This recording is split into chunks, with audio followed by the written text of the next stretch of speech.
In this video, we will learn about hunger, hardship and popular revolt, subsection 3.2 of the chapter The Rise of Nationalism in Europe.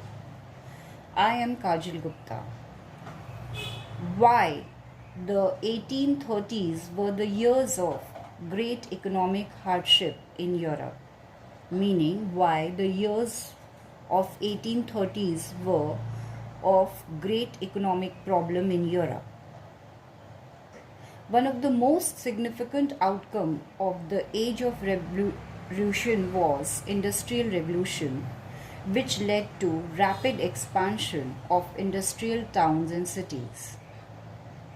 In the first half of the 19th century, the population of Europe increased in multifolds.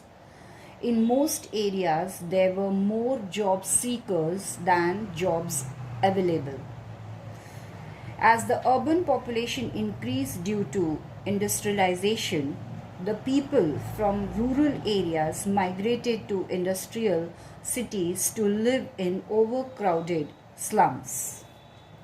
England was the birthplace of industrial revolution, so industry was more advanced in England than anywhere in Europe. Hence, small industries which were partly mechanized, such as textile industry, could not compete with the English goods in the continent, as in other parts of Europe, cloth was still made on hand looms in small workshops.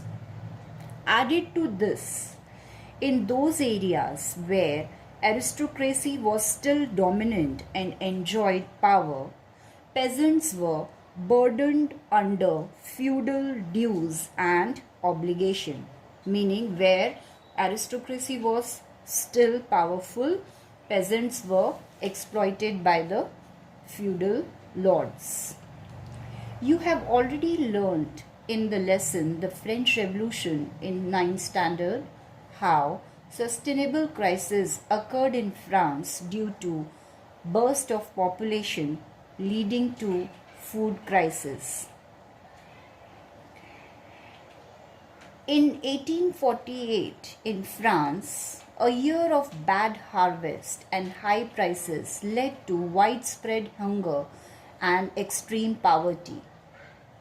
Food shortage and unemployment brought population of Paris out into the streets, and the constitutional monarch Louis Philippe had to run away. So again, the National Assembly was formed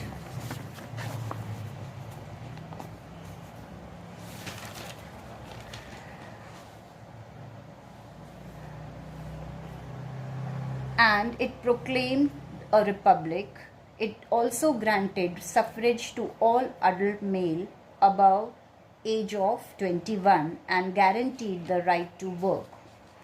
In same manner, just like the year of 1848 and the problem in France, weavers in Silesia revolted against the contractors.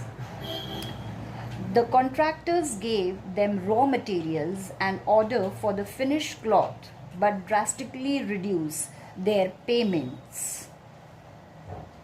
These contractors took advantage of the weavers' inability to find work and made them work for low wages.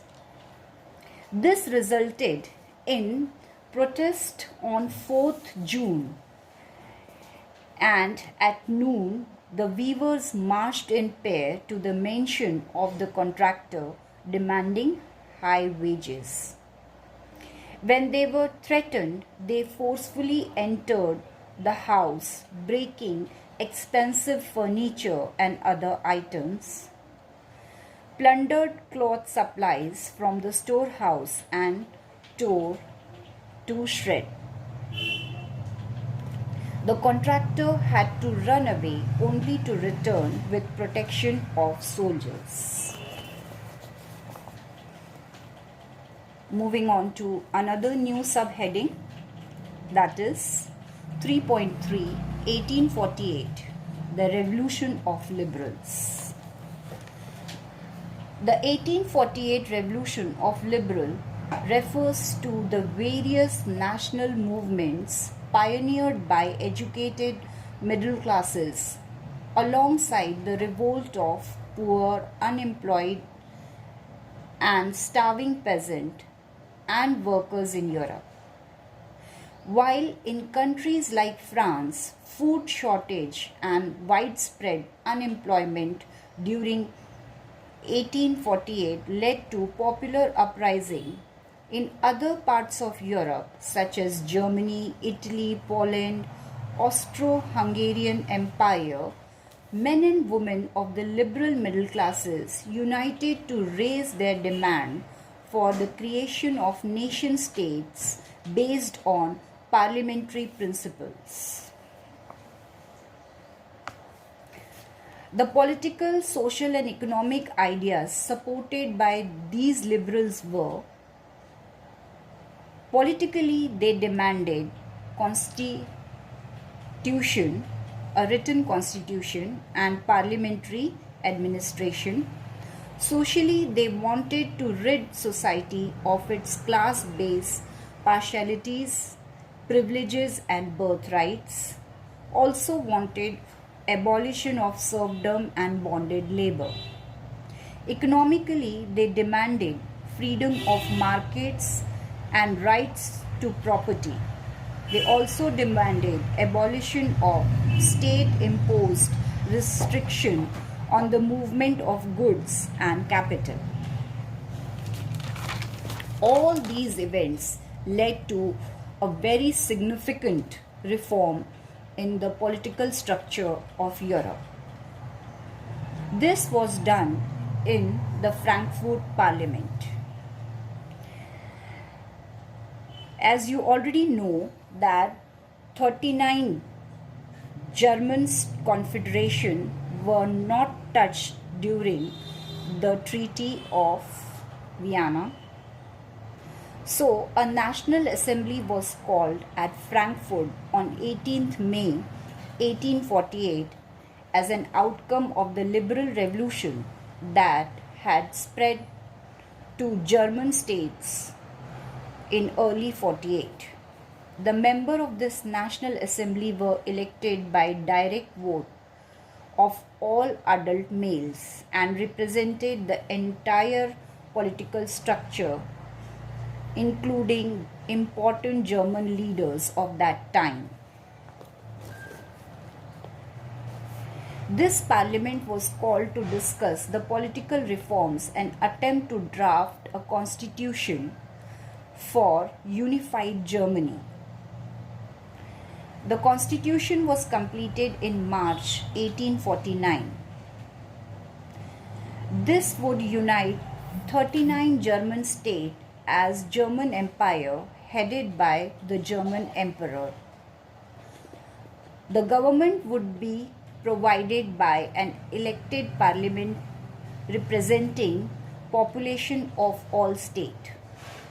This new German Empire would replace the Holy Roman Empire, and the crown was first offered to Prussia's King Frederick William IV. The Frankfurt Parliament and the attempt to unify Germany through political reform failed because Frederick William IV refused to accept the crown as it was not offered by the other German princes. He refused to become the new king of the German Empire because he felt that this offer was not given by the German prince of the 39 states. The most important feature of this parliament was that for the first time in history, women were allowed to participate in any political event. You can see here the painting of the Frankfurt Parliament, which was held in the Church of St. Paul, and you can see in your textbook that the women are standing in the galleries, and it was for the first time that the women were allowed to participate. Though they were only the observers, it was a great achievement for women. But by 1849, this movement of the liberals slowed down because many monarchs were not ready to continue with the autocratic rule. Also, the German princes and the Austrian emperor were able to regain the control over the politics in their territories.